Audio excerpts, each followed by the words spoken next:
আমার মাথায় একটি পাগড়ি রয়েছে এবং আমার চলায় সাদা পাঞ্জাবি সুন্নতে রাসূল রয়েছে।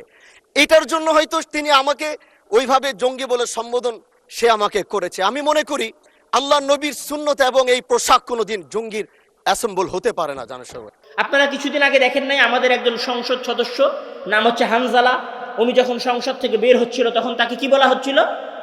জঙ্গি যাচ্ছে, জঙ্গি যাচ্ছে। কেন?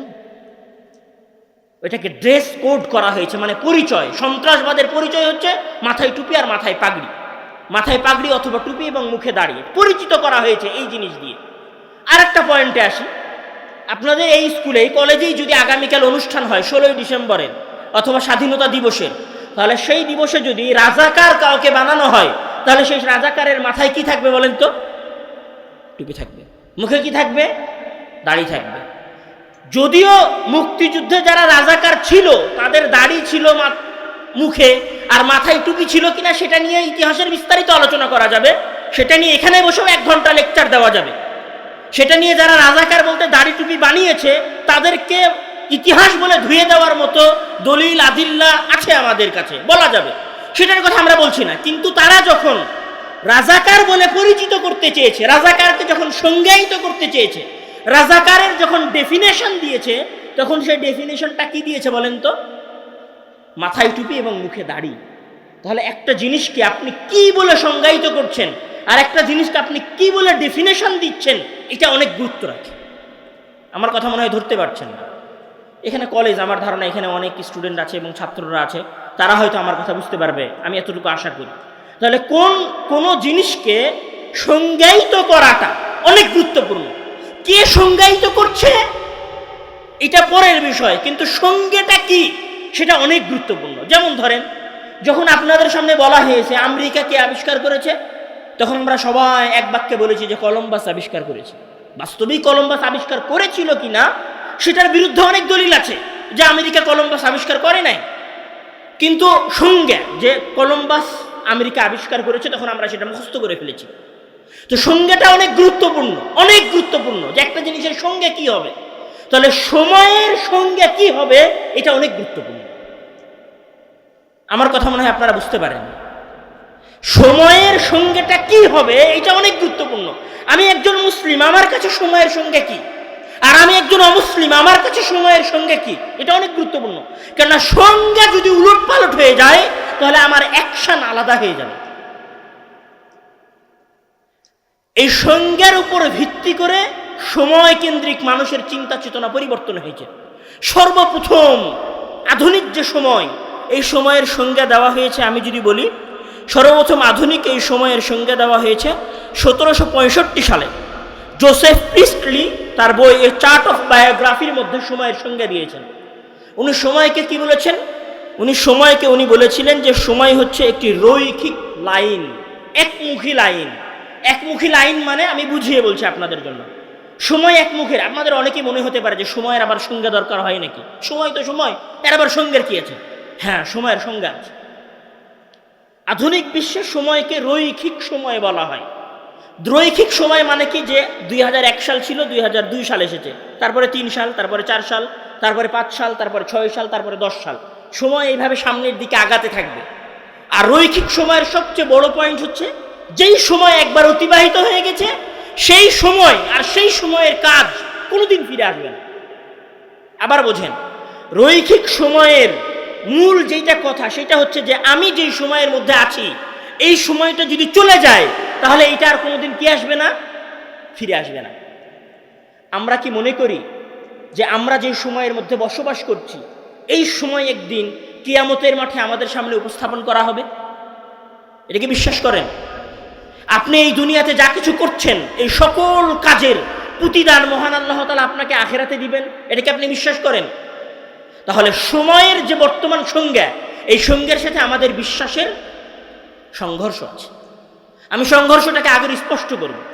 এখন যখন সময়ের সংজ্ঞা এটা দাঁড়ালো সারা পৃথিবীর মানুষের মাঝে, সময়ের যখন এইটাই সংজ্ঞা হয়ে গেল যে 2001 সাল, তারপরে 2 সাল আসবে, তারপরে 3 সাল আসবে, তারপরে 4 সাল আসবে, 5 সাল আসবে, 26 সাল, তারপরে 27 সাল, তারপরে 30 সাল আসবে, সময় আসবে চলে যাবে। সুতরাং কি করো? সময়টাকে উপভোগ করো। এই সময় চলে যাবে, এটা আর কোনোদিন ফিরবে না। এই জন্য তুমি সময়কে কি করো, তোমার নিজের মতো করে উপভোগ করো। সময়কে যখন নিজের মতো করে উপভোগ করার কথা হয়েছে, তখন এখানে মানুষ 3 ভাগে ভাগ হয়ে গেছে। আবার বলছি, একটু একাডেমিক কথা হবে হয়তো, আসলে আমি আব্দুল্লাহ ভাইদের মতো অত জাদরেল কথক না, আমার ছোট ভাই আব্দুর রহিমের মতো অত বড় বক্তা না, আর আমি আব্বুর মতো সাজিয়ে গুছিয়ে কথা বলতে পারি না। আমার কথা একটু একাডেমিক হবে, হয়তো একটু বুঝতে সমস্যা হবে, তারপরও বোঝার চেষ্টা করবেন। যখন সময়ের এই সংজ্ঞাটা চলে আসলো যে সময় চলে যেতে থাকবে, এটা আর কোনোদিন ফিরবে না, এটা ক্রমবর্ধমান সামনের দিকে আগাবে, তখন মানুষের মাঝে 3টা শ্রেণী তৈরি হয়। এক শ্রেণীর মানুষ, যেই শ্রেণীর মানুষের আবির্ভাব হয় 1800 শতকের পরে শিল্প বিপ্লবের সময়।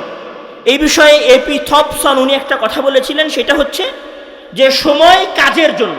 তখন এক শ্রেণীর মানুষ মনে করলো যে সময় মানে সকাল 8টায় অফিসে যেতে হবে, 5টায় অফিস থেকে বের হতে হবে, ওভার ডিউটি দিয়ে হলেও টাকা ইনকাম করতে হবে, মানে জীবনকে কাজের মধ্যে ফেলে দিতে হবে।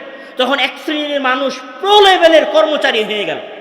এরা কিচ্ছু বোঝে না, এরা শুধু অফিস বোঝে, এরা পরিবার বোঝে না, সন্তান সন্ততি। আপনি দেখবেন এরকম মানুষ আছে, ঈদের আগের দিন সন্ধ্যা পর্যন্ত কাজ করতেছে, কেন? ওভার ডিউটি করলে সে টাকা পাবে।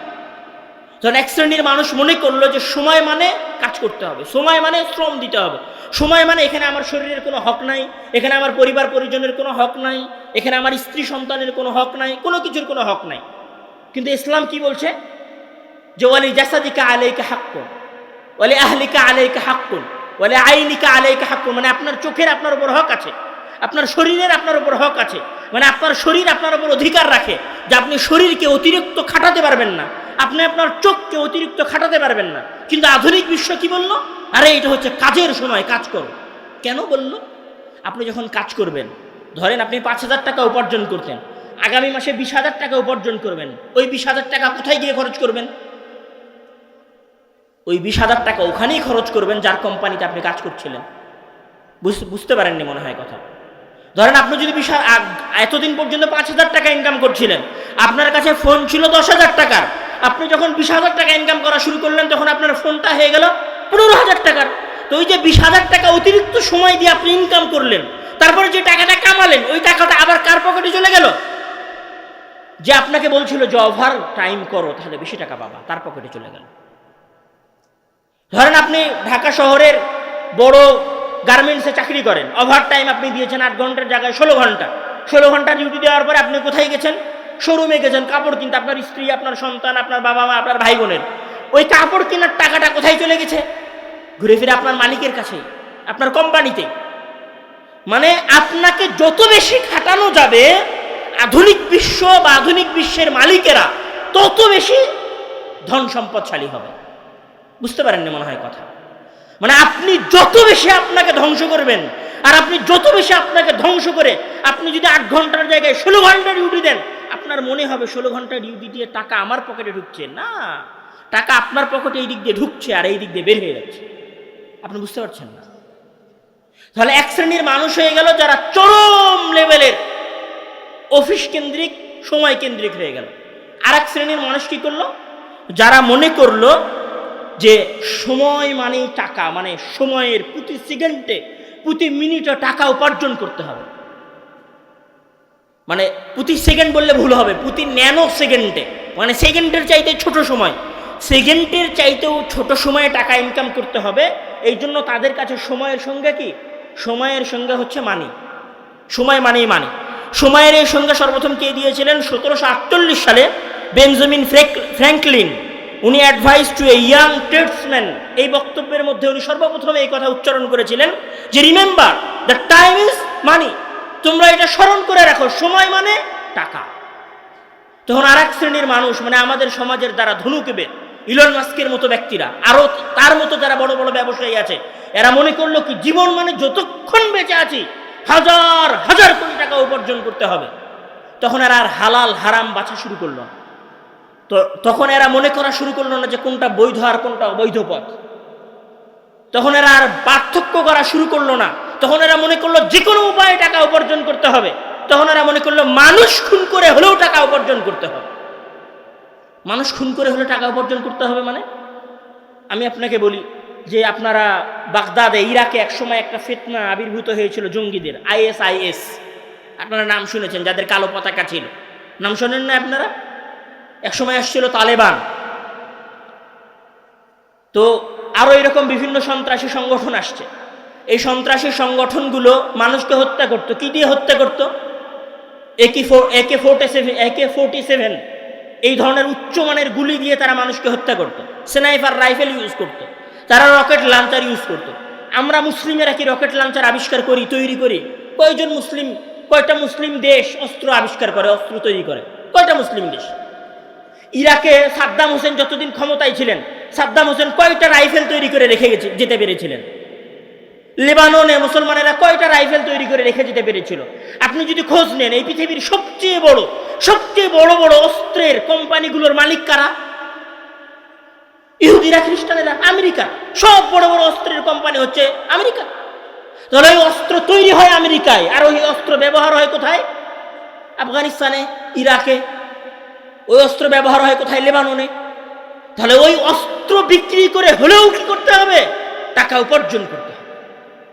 হয় জীবন দিয়ে টাকা উপার্জন করতে হবে, নাহলে জীবন নিয়ে টাকা উপার্জন করতে হবে। আপনারা দেখেন নাই, নোবেল প্রাইজের নাম শোনেন নাই? ওরা আবিষ্কার করলো যে ওরা বম মেরে মানুষ মারবে। বম মেরে মানুষ মারলো, সেই বম বিক্রি করলো, আর সেই বমে বিক্রি করার টাকা দিয়ে সারা পৃথিবীর মানুষকে এখন কি দিল? নোবেল প্রাইজ দিল। মানে এদের চিন্তাধারা হচ্ছে এরকম। মানুষ আমাদের দেশেও আছে, এই যে সারাদিন আমরা লেকচার দিচ্ছি যে মাদক দ্রব্য ব্যবহার করা যাবে না। আচ্ছা, মাদক দ্রব্যের সবচেয়ে বড় বড় কোম্পানি কাদের কাছে আছে? আমাদের বাংলাদেশে মাদক দ্রব্যের সবচেয়ে বড় বড় কোম্পানি আছে নাকি? আমাদের কাছে মাদক দ্রব্যের সবচেয়ে বড় বড় কোম্পানি তো নাই। আমরা বেয়ার উৎপাদন করি না, আমরা হাঙ্কের মতো দামি কোম্পানি আমরা চালাই না, আমরা হিরোইন, কোকুনের মতো দামি জিনিস আমরা উৎপাদন করি না। তাহলে এগুলো কোথায় উৎপাদন হয়? উন্নত বিশ্বে উৎপাদন হয়। উন্নত বিশ্বে এগুলো উৎপাদন করে, টাকা কামায়। সেই টাকা আবার আমাদের দেশের এনজিওদেরকে দেয়, দিয়ে কি বলে যে মাদক বন্ধ করতে হবে। বুঝতে পারেন না মনে হয় কথা? এটাই খেলা, এই খেলাই চলছে, আর আমরা পাগলের মতো এই খেলার পিছনে ছুটতেছি। এই যে যত এনজিও গুলো আছে না, বাংলাদেশের যত এনজিও আছে, অত দূর যাওয়া লাগবে না। যে অ্যাবস্টিন ফাইল প্রকাশ পাইছিল না, অ্যাবস্টিন ফাইলের নাম শুনেছেন? পোলাপান সবাই অ্যাবস্টিন ফাইলের কথা জানে। অ্যাবস্টিন ফাইলে কি ট্রাম্প থেকে নিয়ে শুরু করে ওই যে উইন্ডোজের মালিক বিল গেটস পর্যন্ত, উইন্ডোজ এক্সপির মালিক বিল গেটস পর্যন্ত, এরা সবাই কি অ্যাবস্টিন ফাইলের সাথে জড়িত। এরা সবাই কিশোরী, অল্প বয়সী বাচ্চাদেরকে উপভোগ করত। একদম ক্লিয়ার বাংলায় বলি, অল্প বয়সী মানে 10-12 বছর বয়সী বাচ্চাদের সাথে শারীরিক সম্পর্কে লিপ্ত হতো এরা। এই অ্যাবস্টিন ফাইলের আমরা দেখেছি অ্যাবস্টিন দ্বীপে এগুলো তারা করত। এই যে বিল গেটসেরই আপনি দেখবেন যে তার নামে বিশাল করে সংবাদ প্রচারিত হচ্ছে যে তিনি তার সম্পদের 60% সম্পত্তি দান করে দিয়েছেন। দান করে দিয়ে কি শিখাচ্ছে? ওই দান করা টাকা আপনাদের দেশের এনজিওরা আমেরিকা থেকে নিয়ে আসতেছে আর বলতেছে, খবরদার বাবা, আপনার মেয়েকে কিন্তু 18 বছরের আগে বিয়ে দিবেন না। কেন? 12 বছরে যে তুমি যার কাছ থেকে টাকা নিয়ে এসেছো, সে যে অন্য দেশ থেকে মেয়ে নিয়ে এসে উপভোগ করে, ধর্ষণ করে, হত্যা করে, পানিতে ভাসিয়ে দিয়েছে, সেটার বিচার কোথায়? সেটার বিচার আছে নাকি? সেটার কোনো বিচার নাই। তাহলে এখানে এক শ্রেণীর মানুষ তৈরি হয়েছে, যখন সময়ের সঙ্গে নির্ধারণ হয়ে গেছে যে সময় মানে দুনিয়াকে উপভোগ করতে হবে। সময় মানে আজকে যেটা আছে আগামীকাল সেটা থাকবে না, আর আগামীকাল যেটা আসবে সেটা গতকাল থাকবে না। তাহলে এখানে দ্বিতীয় শ্রেণীর মানুষ তৈরি হয়েছে যারা মনে করেছে সময় মানে টাকা, সুতরাং তোমরা প্রতি সেকেন্ডে টাকা উপার্জন করো। এই যে এখনকার সময়ের সবচেয়ে বড় যিনি ইলন মাস্ক, ওনার প্রায় $850 বিলিয়ন টাকা। $850 বিলিয়ন টাকা মানে আপনি হিসাব করতে পারবেন না কত টাকা। 1000 বছর খাইলে শেষ হবে না। টাকা কিভাবে উপার্জন করেছে? প্রতি সেকেন্ডে এই টাকা তারা উপার্জন করতেছে। এবার আসেন তৃতীয় শ্রেণীর মানুষ। যখন বলা হয়েছে যে আজকের দিন, এই দুনিয়াটাই তোমার, আর কোনো কিছু না, তখন এখানে তৃতীয় শ্রেণীর মানুষ তৈরি হয়েছে। এক শ্রেণীর মানুষ প্রথমে বললাম যারা কলকারখানায় কাজ করে, কোম্পানিতে কাজ করে, ব্যাংকে জব করে, অফিস আদালতে কাজ করে। দ্বিতীয় শ্রেণীর মানুষ যারা ব্যবসায়ী, কোটি কোটি টাকার ব্যবসা করে, তাদের একটা অবস্থা। তৃতীয় শ্রেণীর মানুষ যারা মনে করেছে কি, আপনাদের ভাষায় একটা ডায়লগ আছে, 2 দিনের দুনিয়া নাকি যেন বলে, খাওয়া দাও ফুর্তি করো, দুনিয়াটা মস্ত বড়, এরকম কি যেন একটা ডায়লগ আছে। তখন এদের খাওয়া শুরু হয়েছে কোথায় জানেন? এটা হচ্ছে 3 নাম্বার শ্রেণীর, তৃতীয় শ্রেণীর মানুষ আর কি। তৃতীয় শ্রেণী বলতে আমি গালি দিচ্ছি না, মানে ছোট শ্রেণীর বোঝাচ্ছি না, আমি 3টা ভাগে মানুষকে ভাগ করতেছি। এই সময়ের এই সঙ্গের কারণে এখানে তৃতীয় একটা শ্রেণী তৈরি হয়েছে মানুষের। এরা কি মনে করেছে যে সময়ে খাইতে হবে, ফুর্তি করতে হবে, আনন্দ করতে হবে, এটার জন্যই দুনিয়া। তখন এদের খাওয়া কোথায় জানেন? তখন এদের খাওয়া হচ্ছে চায়ের স্টলে 5 টাকার একটা চা, কতক্ষণ ধরে? 5 ঘন্টা ধরে অথবা 3 ঘন্টা ধরে। আরে 2 দিনের তো দুনিয়া, কি করবি এত পড়াশোনা করে, চল একটু আড্ডা দিয়ে আসি, মরেই তো যাবি, আর তো থাকবেই না, তাহলে একটু ফুর্তি করে নে। এদের ফুর্তির খাওয়া এটা হচ্ছে চায়ের কাপ। আর ফুর্তি কোথায় জানেন? এদের ফুর্তি হচ্ছে ঈদ যখন আসবে তখন একটা নসিমন ভাড়া করবে, আর নসিমনের উপরে একটা সাউন্ড বক্স লাগাবে, তারপরে এবার গান বাজাবে, আর বগুড়া শহরে আসবে গ্রাম থেকে ঘুরতে। এটা হচ্ছে ওদের ফুর্তি। মানে এরা এত হতভাগা যে এরা যে খাওয়ার জন্য 5 স্টার একটা হোটেল পর্যন্ত যাবে মমইনে। আল্লাহর কসম করে বলছি, মমইনের দেখা দৃশ্য বলছি। মমইন আপনি ঈদের দিন যান, ঈদের পরের দিন যান, দেখবেন যে মমইন ভর্তি হয়ে আছে মানুষে, পা রাখার জায়গা নাই, সব সেলফি তুলতেছে, ছবি তুলতেছে, কেউ গান বাজাইতেছে। আর ভেতরে 5 স্টার হোটেলে যেখানে খাবার দেয় ওখানে যান, সিট খালি, 5টা-10টা মানুষ। তাহলে এদের ফুর্তি কোথায়? এদের ফুর্তি হচ্ছে 5 টাকা পর্যন্ত, 10 টাকা পর্যন্ত, 100 টাকা পর্যন্ত। এরা এটাই মনে করে আর এটাকেই ফুর্তি মনে করে। তখন এইটার পিছনে কি করতেছে? সময় ব্যয় করতেছে। তাহলে এদের জন্য সবচেয়ে বড় আফসোস, এদের জন্য 2টা আফসোস। এক, যে এরা সময়কে কাজে না লাগানোর কারণে তো এই সময়কে ঠিকমতো উপভোগ করতে পারছে না। আর এই 5 টাকার একটা কাপের কি মূল্য আছে? তুমি যদি ফুর্তি করার জন্য থাইল্যান্ড যাইতা, তুমি যদি ফুর্তি করার জন্য দুবাই যাইতা, তাহলে একটা কথা বলতাম, ওকে ভাই তুমি দুনিয়াটারে উপভোগ করেছো, খালাস, যাও, দুনিয়া তো পাইছো, আখিরাত পাও আর না পাও। সেটা তো হয় নাই। দ্বিতীয় যে এদের সবচেয়ে বড় লাঞ্ছনার বিষয়, সেটা হচ্ছে যে এরা অন্যদের গিনিপিগ হয়ে গেছে। গিনিপিগ মানে অন্যদের দ্বারা ব্যবহৃত হয়েছে।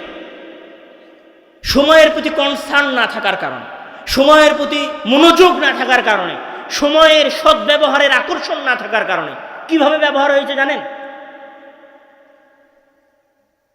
শুধু ব্যবহার হয় নাই, এদের মাধ্যমে সারা পৃথিবীর বড় বড় কোম্পানিগুলো টাকা উপার্জন করেছে। কিভাবে টাকা উপার্জন করেছে? এই পৃথিবীর সবচেয়ে বড় কোম্পানিগুলোর একটা কোম্পানি হচ্ছে ইউটিউব। এই পৃথিবীর সবচেয়ে বড় কোম্পানিগুলোর একটা কোম্পানি হচ্ছে ফেসবুক। এই পৃথিবীর সবচেয়ে বড় কোম্পানিগুলোর একটা কোম্পানি হচ্ছে হোয়াটসঅ্যাপ। এই পৃথিবীর সবচেয়ে বড় কোম্পানিগুলোর একটা কোম্পানি হচ্ছে স্ন্যাপচ্যাট। এই পৃথিবীর সবচেয়ে বড় কোম্পানিগুলোর একটা কোম্পানি হচ্ছে ওই যে টেলিগ্রাম। এই পৃথিবীর সবচেয়ে বড় কোম্পানিগুলোর একটা কোম্পানি হচ্ছে ওই যে যেটাতে হচ্ছে স্ট্যাটাস দেয় অনেক দামি দামি ধনী ধনী মানুষেরা, ওটার নাম যেন কি? এক্স। এটার নাম আগে যেন কি ছিল? হ্যাঁ, টুইটার। এটার নাম আগে টুইটার ছিল। এই যে টুইটার চালায়, এই যে ফেসবুক চালায়, এই যে হোয়াটসঅ্যাপ চালায়, এই হোয়াটসঅ্যাপের টাকা পায় হোয়াটসঅ্যাপের মালিক, ফেসবুকের টাকা পায় ফেসবুকের মালিক।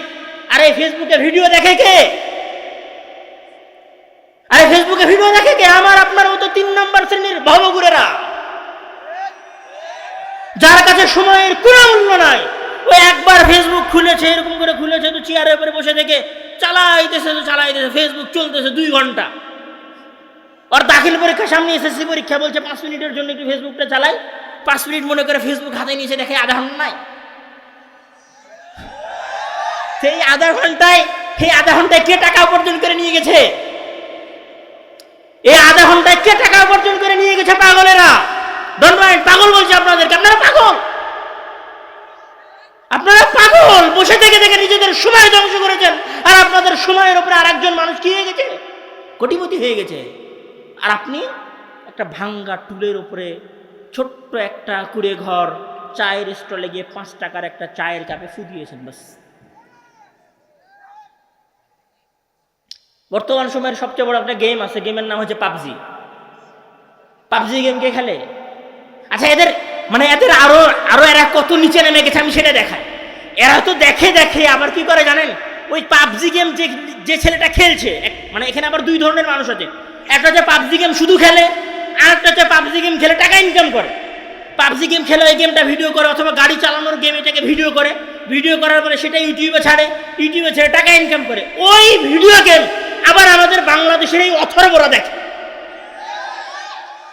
মানে এরা এত বেকারের বেকার, এরা এত অথর্ব যে আর একজনের গেম খেলাটা দেখে।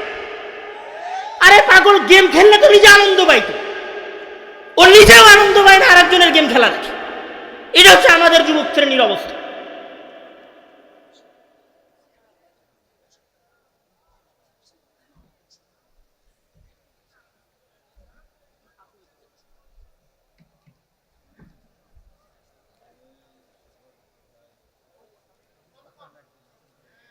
এইটা হচ্ছে আমাদের যুবক শ্রেণীর অবস্থা। এই জন্য এইখানে কি হয়েছে জানেন? আচ্ছা, আপনি যে ইউটিউব আছে না, ইউটিউবে এখন ব্লগার আবিষ্কার হয়েছে। ব্লগার কি? ব্লগার হচ্ছে, শোনেন প্রিয় দর্শক বিন্দু, আমি এখন ভাত খাচ্ছি, এই যে দেখেন আমার সামনে গরুর গোস্ত আছে, মাছ আছে, আর এই বাঙালি ভাত খাওয়ার ভিডিও দেখে। আরে ভাত, ওই গোস্ত খাওয়ার ভিডিও দেখছে, আল্লাহর হস্তে যদি মাসে একদিন বা 2 দিন গোস্ত খাইতে পারতো, গরুর গোস্ত কিনে তাও একটা কথা ছিল। ওই বগুড়া অঞ্চলের সবচেয়ে গরিব ঘরের সন্তান, ওর বাপ সপ্তাহে 1 দিন গোস্ত কিনে খাওয়ার সক্ষমতা রাখে না, আর ওই পাগল কি করে? আর গোস্ত খাওয়ার ভিডিও দেখে বসে বসে। ও জানিস আজকে না অমুক ব্লগার, ওর নাম হচ্ছে অমুক, আজকে দুবাই ঘুরতে গেছিল, দেখ দেখ দুবাই কত সুন্দর, ওইখানে বসে থেকে ওর দুবাই যাওয়ার ভিডিও দেখে পাগল। আর এর ওই ভিডিও দেওয়া দেখে ওই যে পাগল যে ভিডিও দেখতেছে, মানে আমার আপনার মতো অথর্ব, আমার আপনার মতো পাগলের আমরা যে ভিডিওটা দেখতেছি, ওই ভিডিও দেখায় টাকা উপার্জন করতেছে, ওই টাকা উপার্জন করে ওই বাড়ি বানাচ্ছে, ওই টাকা উপার্জন করে বিদেশে ঘুরছে। আর আপনাকে বলছে, সম্মানিত দর্শক মণ্ডলী, আপনারা আবার আমাদের সাথে থাকবেন, আমরা নিয়মিত আপনাদেরকে আমাদের আপডেট দিব। ওই মনে করছে ঠিক আছে ভাই, আমিও আপনার সাথে থাকবো, আপনি আপডেট দিয়েন, আমার সময়গুলো নষ্ট করব। এখানে আরো একটা জিনিস বোঝেন, শুধু হাসির জন্য বলছি না, বাস্তব কথা বলছি, আফসোস করার জন্য। সেটা হচ্ছে যে আপনি মনে করতেছেন যে আসলে শুধু আপনি যে সময় নষ্ট করবেন ইউটিউব, ফেসবুকে, হোয়াটসঅ্যাপের পেছনে, এই জন্য এগুলো আবিষ্কার করা হয়েছে। একটা প্রশ্ন করি আপনাদেরকে, আচ্ছা ইউটিউবে যখন নোটিফিকেশান আসে ওপরে, মেসেঞ্জারে যখন নোটিফিকেশান আসে, ফেসবুকে যখন নোটিফিকেশান আসে, তখন ওই নোটিফিকেশানগুলো লাল আসে কেন? এক্স, হোয়াটসঅ্যাপ, ফেসবুক, এদের সবার কালার সবুজ কেন? আপনি দেখবেন মজার বিষয়, ইউটিউবে যান আপনি, ইউটিউবে ওপর থেকে নিচের দিকে, মানে এরকম করতে হয়, মানে ওপরের দিকে ঠেলতে হয়, তাহলে স্ক্রিন ওপরের দিকে যায়। আচ্ছা এরকম হয় না কেন? মানে একটা হচ্ছে আমি এরকম করতেছি, ওপরের দিকে পাঠাই দিছি, এরকম হয় না কেন? মাথায় প্রশ্ন জাগেনি? পৃথিবীর সবচেয়ে বিচক্ষণ, সবচেয়ে বুদ্ধিমান গবেষকেরা, আবার বলি পৃথিবীর সবচেয়ে ট্যালেন্টেড মানুষেরা, পৃথিবীর সবচেয়ে বুদ্ধিমান মানুষেরা হাজার হাজার লক্ষ টাকা শুধু এটার পিছনেই খরচ করতেছে যে কিভাবে বাংলাদেশের মতো অনুন্নত দেশের গাধাগুলোকে ফেসবুক আর ইউটিউবের সাথে লাগিয়ে রাখা যায়। তখন ওরা বুদ্ধি, এখানে একটা উদাহরণ দেয়, এখানে একটা গবেষণা আছে, যেই গবেষণা হচ্ছে, যেই গবেষণাটা করা হয়েছিল গুগলের ওপর। গবেষণাটা আপনারা যাদের কাছে মোবাইল আছে, মোবাইলে সার্চ দিতে পারেন, 41 shades of blue experiment, এটা একটা গবেষণার নাম। মানে ব্লু যে কালার আছে, এই ব্লু কালারের উপরে 41টা ব্লু কালারের 41টা কালার আছে। মানে একটা ব্লু, ডিপ ব্লু, হালকা ব্লু, লাইট ব্লু, ব্লুর সাথে সাদার মিশ্রণ, ব্লুর সাথে কালোর মিশ্রণ, ব্লুর সাথে লাল মিশ্রণ, ব্লু কালারের, ব্লু এই রঙের 41টা রং আছে। তখন 41টা রঙের মধ্যে কোন রংটা পারফেক্ট হবে মানুষের জন্য, এইটা বাছাই করার জন্য একটা গবেষণা হয়েছিল। এই গবেষণা চালিয়েছিল কে? গুগল নিজে। জাস্ট একটা গবেষণার মাধ্যমে গুগল তাদের লাভকে বাড়িয়ে নিয়ে গিয়েছিল, মানে লাভ করেছিল ব্যবসায় প্রায় $200 মিলিয়ন মতো। জাস্ট একটা কালার, যে গুগলের কালার কি হবে এইটা নির্ধারণ করা, মানে একটা কালার নির্ধারণ করে তারা $200 মিলিয়ন লাভ করেছে। মানে আপনি যে ফেসবুকটা চালাচ্ছেন, ফেসবুকের যে কালার, ফেসবুকের যে স্ক্রলিং সিস্টেম, এটা দুনিয়াতে এমনি এমনি আসে নাই, এটা গবেষণা করে এসেছে, শুধু আপনার সময় ধ্বংস করার জন্য, আপনার সময়কে নষ্ট করার জন্য। আর আমরা পাগলের মতো ফেসবুক, ইউটিউব আর হোয়াটসঅ্যাপের পেছনে সময় নষ্ট করতেছি। আমি আমার কথা দীর্ঘ করব না, আমার কথা আরও অনেক কিছু বলার ছিল, শুধু এখানে আমি কয়েকটা কথা বলে চলে যাই যে আসলে আরেকটা মজার বিষয় বলি, ফেসবুক এবং ইউটিউবের আপনাদের অনেকের এরকম হয় না যে আপনি কারোর সাথে একটা বিষয় নিয়ে কথা বলছিলেন, ধরে আপনি বলছিলেন যে বাসায় আপনি একটা খাট কিনবেন, নতুন চকি, তো আপনি কিছুক্ষণ পরে ফেসবুকে ঢুকে দেখেন যে শুধু ফার্নিচারের ভিডিও আসতেছে। হয় না এরকম? কেন হয়? এইটার উপরে নেটফ্লিক্স আছে, আপনাদের হয়তো অনেকের বাসায় নেটফ্লিক্স আছে। নেটফ্লিক্স একটা ডকুমেন্টারি আছে, ডকুমেন্টারির নাম হচ্ছে দ্য সোশ্যাল ডিলেমা। কোনো সময় গিয়ে ওই ডকুমেন্টারিটা দেখিয়ে, ওই দ্য সোশ্যাল ডিলেমা ডকুমেন্টারিতে সিলিকন ভ্যালির সাবেক প্রকৌশলী উনি একটা কথা বলেছিলেন যে ফেসবুক, ইউটিউব এই সিস্টেমগুলোর একটা অ্যালগোরিদম, এটা সুনির্দিষ্ট অ্যালগোরিদম আছে। এই অ্যালগোরিদমটা নির্ধারণ হয় কিসের ভিত্তিতে? গোয়েন্দাগিরির উপর ভিত্তি করে। মানে এই মোবাইল আমাদের কথা শোনে, আপনার কম্পিউটার আপনার কথা শোনে, সুতরাং আপনি যা বলেন আপনার আকর্ষণ, আপনার আগ্রহ ওরা অনুসন্ধান করে, আপনার আকর্ষণ আর আপনার আগ্রহ অনুসন্ধান করার পরে ওই ধরনের ভিডিওগুলো খালি আপনার ইউটিউবে আসে। আপনি দেখবেন আপনার ইউটিউবে গানের ভিডিও আসতেছে, আলেম ওলামার আওয়াজ আসতেছে না, কম। বুঝতে হবে যে আপনি গান নিয়ে কোনো সময় সার্চ দিয়েছিলেন, তো এটা একটা বিশাল গোয়েন্দাগিরি আপনার ওপর হচ্ছে। আমার সব শেষের যেটা কথা, আরও অনেক কিছু কথা এখানে বলার ছিল, আমি বলছি না, প্রায় রাত 12টা বেজে গেছে। আপনাদের সাথে আজকের এই সংক্ষিপ্ত আলোচনার যেটা শেষ কথা, সেই শেষ কথা হচ্ছে এই মোবাইল, এই ইউটিউব, এই ফেসবুক, এই টেলিগ্রাম, এই টুইটার, এগুলোর আবিষ্কার করা হয়েছে শুধুমাত্র আপনার সময় ধ্বংস করার জন্য। ফেসবুকের মালিক ধনী তখনই হবে যখন আপনি ওইটাতে সময় দিবেন। আপনি যদি সময় নাই দেন, ফেসবুকে তো চলবে না। তাহলে ফেসবুকের ব্যবসায় হচ্ছে আপনার সময়ের ওপরে, মানে আপনার সময়টা আরেকজনের কাছে পণ্য, সেটা সে বিক্রি করতেছে বাজারে, সেই বাজারে বিক্রি করার মাধ্যমে সে টাকা উপার্জন করতেছে, আপনি আরেকজনের কাছে ব্যবহার হচ্ছেন কোনো প্রকার ফায়দা ছাড়াই, আপনার নিজের কোনো উপকার ছাড়াই আরেকজন মানুষ আপনাকে ব্যবহার করছে। এই ফেসবুক এবং এই ইউটিউব ব্যবহারের সবচেয়ে যেটা ক্ষতিকারক দিক, সেটা হচ্ছে এই ফেসবুক এবং ইউটিউবের ব্যবহার আপনাকে সৃজনশীলহীন করে দেয়। সৃজনশীলহীন মানে একজন মানুষ চিন্তা করার ক্ষমতা হারিয়ে ফেলে। আপনি মনে করবেন যে আমি হয়তো এমনি কথা বলতেছি। ডক্টর বেন শফটি উনি একটা গবেষণা করেছিলেন, ওই গবেষণা করে উনি বলেছিলেন যে মানুষের মধ্যে একটা সিস্টেম আছে যেটাকে বলা হয় default mode network. Default mode network মানে একজন মানুষ যখন সকল কাজ থেকে মুক্ত হয়ে যায়, তার কোনো কাজ থাকে না, মানে কোনো ধরনের টেনশন প্যারা থাকে না, একদম একটু রিল্যাক্স হয়, তখন ওই মানুষের সৃজনশীলতা তৈরি হয়। সৃজনশীলতা মানে সে নতুন কিছু ভাবতে পারে। এখন আমাদের কাছে তো আসলে মোবাইল থাকে, মোবাইল যখন পকেটের মধ্যে থাকে তখন মাথার মধ্যে করে, আচ্ছা কেউ মেসেজ দিল নাকি, আচ্ছা আমার গার্লফ্রেন্ড আমার মেসেজ দিল মনে হয়, দেখি একটু আওয়াজ করলো, আমার বন্ধু মনে হয় আমারে মেসেজ দিয়েছে। তো মাথা কি পায় না, রিল্যাক্স পায় না।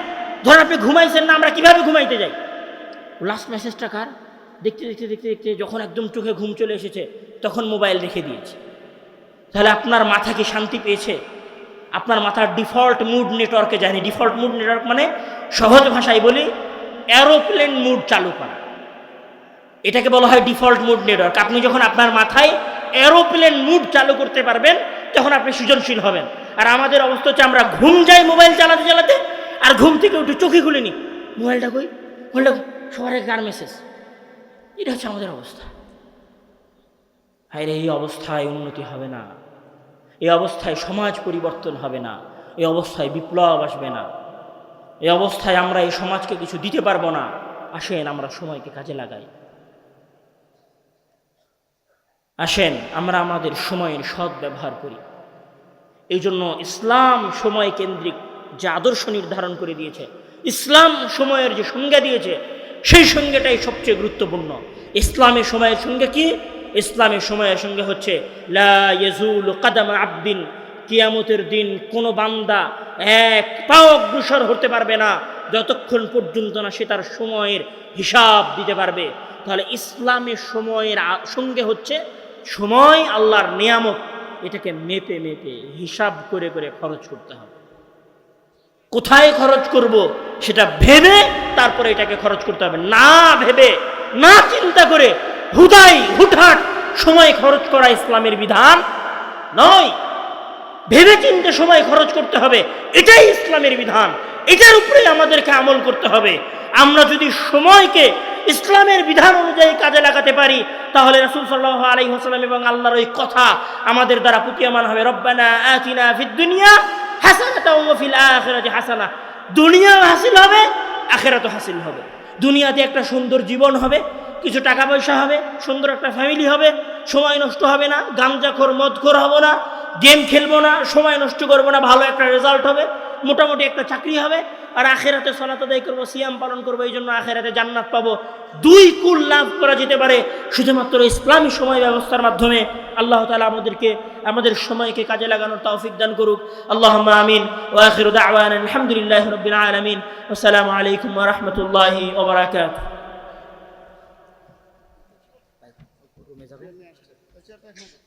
আমাদের এমনি একটা জানা কথা হচ্ছে, যখন একজন মানুষ ইসলাম ধর্ম গ্রহণ করে অথবা নিজেকে মুসলিম বলে দাবি করে, তখন সে মনে প্রাণে একটা জিনিস বিশ্বাস করতে বাধ্য হয় যে আমি এই দুনিয়াতে যা উপভোগ করি, যা খাই, যা পান করি, যাতে চলাফেরা করি, আমার যে জমিন আছে, আমার যে শস্য আছে, আমার যে ধান আছে, আমার যে গম আছে, আমার যে ব্যবসা বাণিজ্য আছে, এমনকি আমার যে হাত আছে এবং পা আছে, এইগুলো সবই হচ্ছে আল্লাহ তাআলার নিয়ামত এবং আল্লাহ তাআলার অনুগ্রহ।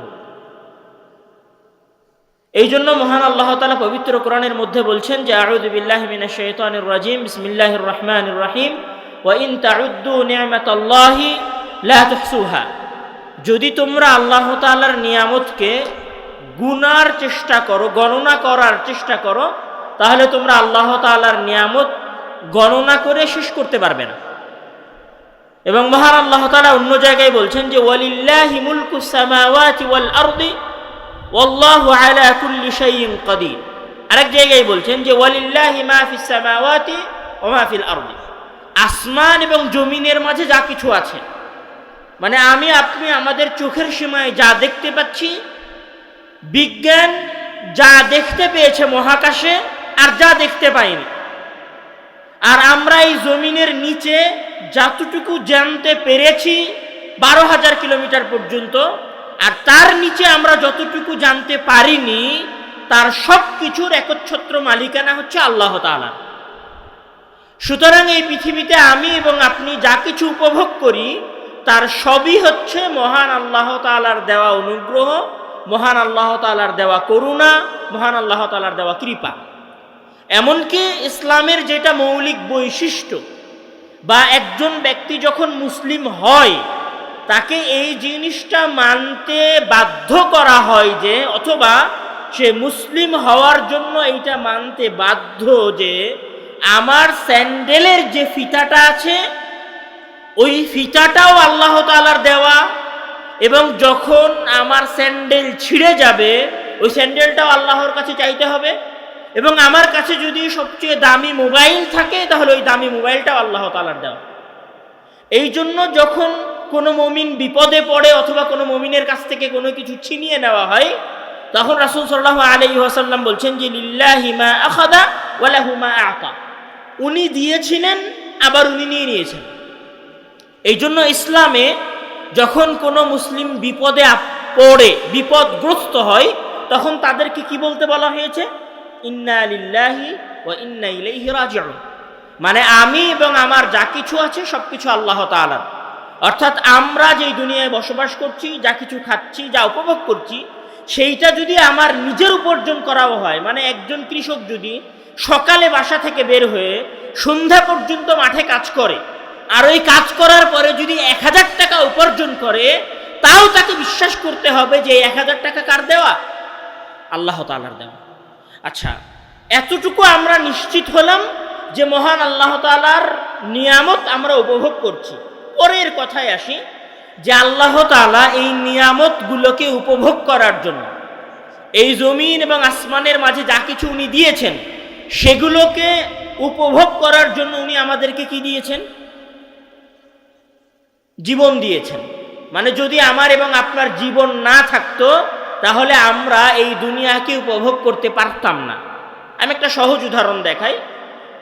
আপনাদের এলাকার একজন সুস্থ মানুষ, 50 বছর বয়স্ক একজন মানুষ, উনি মারা গেছেন। ওনার হাত ভাঙে নাই, ওনার পা ভাঙেনি, ওনার শরীরের অন্য কোনো ক্ষতি হয়নি। ওনার হাত ওনার হাতের জায়গায় আছে, ওনার পা ওনার পায়ের জায়গায় আছে, ওনার মুখ ওনার মুখের জায়গায় আছে। আপনি যদি এই পৃথিবীর সবচেয়ে মূল্যবান খাবারও নিয়ে আসেন, তাও আপনি তাকে ওই মূল্যবান খাবার খাওয়াতে পারবেন না। কেননা ওই নিয়ামত উপভোগ করার জন্য তাকে যে জীবনটা দেওয়া হয়েছিল,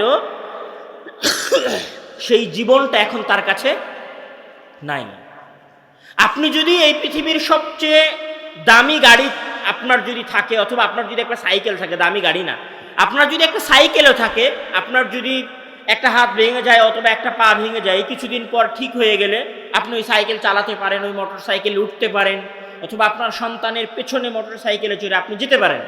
কিন্তু আপনার যে জীবন আছে, এই জীবনটা যদি শেষ হয়ে যায়, আর আপনার বাড়ির উঠানে যদি মোটর সাইকেল থাকে, তাহলে আপনি আপনার ঘর থেকে বের হয়ে, আপনার জীবন শেষ হয়ে যাওয়ার পরে ঘর থেকে বের হয়ে এই মোটর সাইকেলে উঠতে পারবেন না।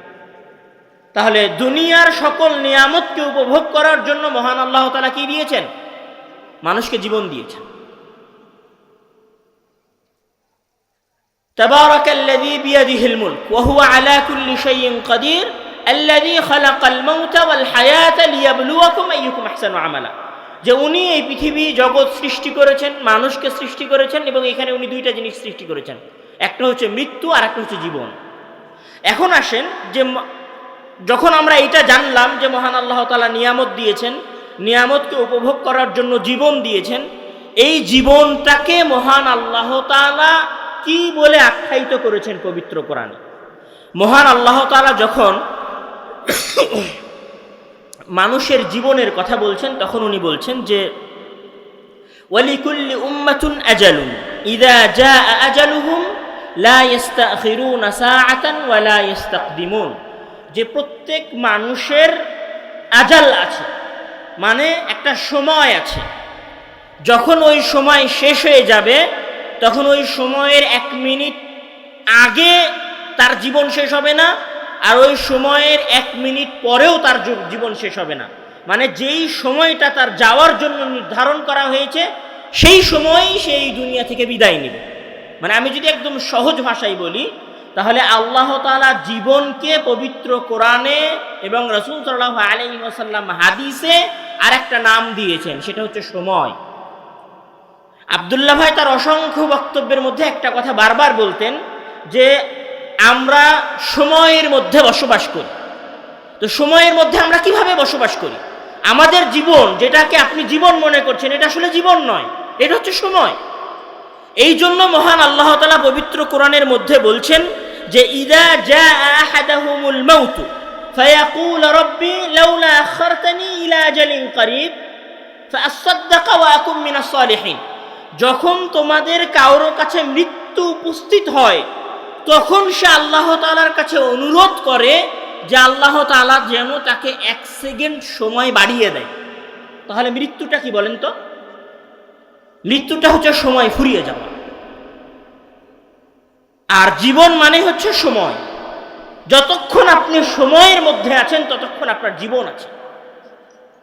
আমরা রাস্তায় মোটরসাইকেল সাবধানে চালাই জীবন বাঁচানোর জন্য, আমরা একটা গাড়ি সাবধানে চালাই জীবন বাঁচানোর জন্য, আমরা একটা 4তলা 5তলা বিল্ডিং থেকে লাফ দেই না জীবন বাঁচানোর জন্য, আমরা বিষ খাই না জীবন বাঁচানোর জন্য, আমরা ভেজাল খাবার পরিত্যাগ করে চলাফেরার চেষ্টা করি জীবন বাঁচানোর জন্য, আমরা ডাক্তারের কাছে যাই জীবন বাঁচানোর জন্য। আপনি জীবন বাঁচান, কিন্তু আপনি কি আপনার সময় বাঁচান? আমার কথা মনে হয় বুঝতে পারেননি। আমরা সবাই জীবন বাঁচানোর চেষ্টা করি, কিন্তু জীবন মানে তো সময়। আপনি কি আপনার সময় বাঁচানোর চেষ্টা করেন? আমরা আমাদের সময় বাঁচানোর চেষ্টা করি না, আমরা জীবন বাঁচানোর চেষ্টা করি। কিন্তু আপনাকে সবার আগে এই জিনিসটা বুঝতে হবে যে জীবন বাঁচানোর নাম হচ্ছে সময়কে বাঁচানো।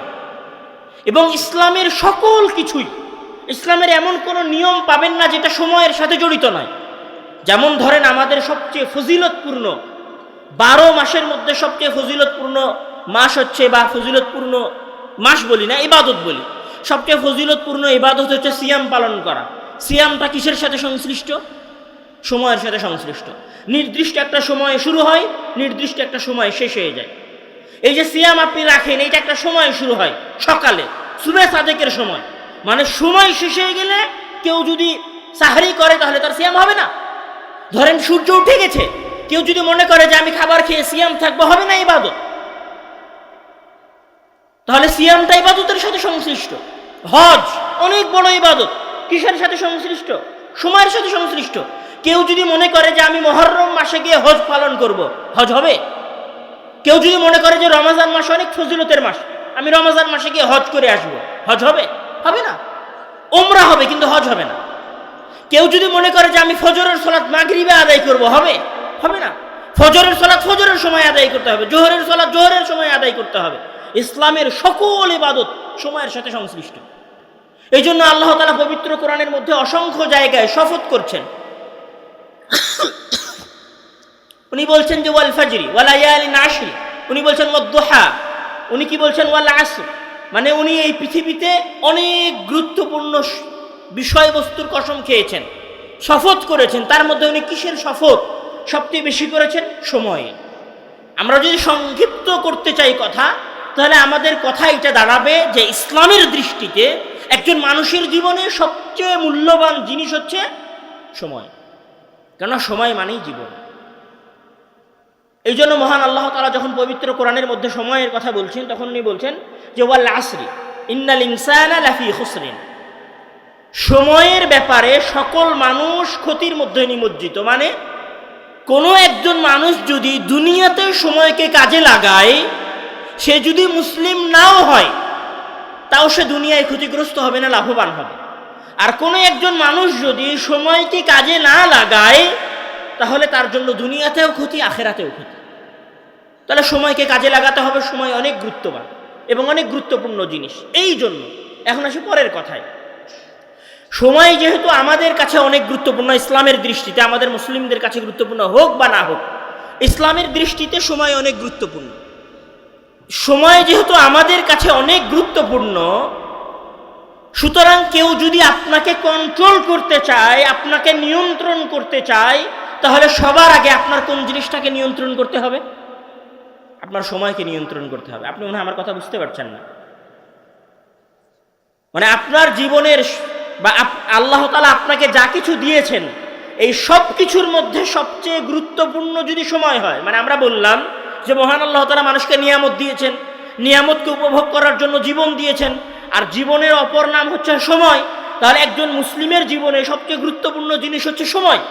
তাহলে একজন মুসলিমকে যদি কেউ নিয়ন্ত্রণ করতে চায়, তাহলে সবার আগে তার কোন জিনিসটাকে নিয়ন্ত্রণ করতে হবে? সময়কে নিয়ন্ত্রণ করতে হবে। এই জন্য সারা পৃথিবী জুড়ে এবং সারা পৃথিবীর অমুসলিমেরা মুসলমানদের সময়কে নিয়ন্ত্রণ করার চেষ্টা করছে। আমরা অতদূর পর্যন্ত যাব যে কিভাবে তারা আমাদের সময়কে নিয়ন্ত্রণ করার চেষ্টা করছে। এতটুকু বোঝেন যে সময় সবচেয়ে গুরুত্বপূর্ণ, এই জন্য তারা সময়ের নিয়ন্ত্রণ করতে চেয়েছে। সময়ের নিয়ন্ত্রণ কিভাবে শুরু হয়েছে? সময়ের নিয়ন্ত্রণ শুরু হয়েছে সময়ের পরিচয় নির্ধারণ করার মাধ্যমে।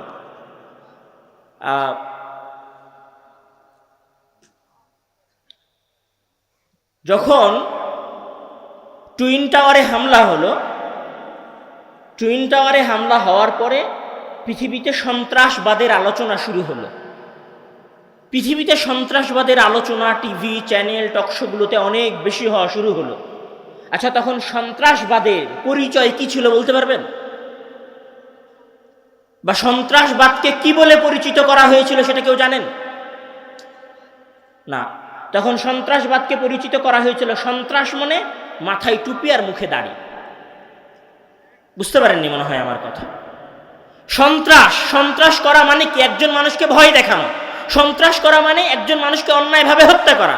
সন্ত্রাস করা মানে একজন মানুষকে অন্যায়ভাবে গুলি করা। সন্ত্রাস করা মানে একজন মানুষের উপর বম ফেলা। যে বম ফেলে, যে গুলি করে, যে হত্যা করে, সে হচ্ছে সন্ত্রাসী। এখন সন্ত্রাসীর সংজ্ঞা কি হবে? সারা পৃথিবীর সকল ইহুদি খ্রিস্টানেরা মিলে সন্ত্রাসীর সংজ্ঞা নির্ধারণ করে দিল যে সন্ত্রাসীর সংজ্ঞা হচ্ছে মাথায় টুপি আর মুখে দাড়ি। তখন সারা পৃথিবীর সবাই মেনে নেওয়া শুরু করলো যে সন্ত্রাসী মানে মুখে দাড়ি থাকবে আর মাথায় টুপি থাকবে। এই জন্য যেখানেই মাথায় টুপি আর দাড়িওয়ালাকে দেখা যাবে সে হচ্ছে জঙ্গি।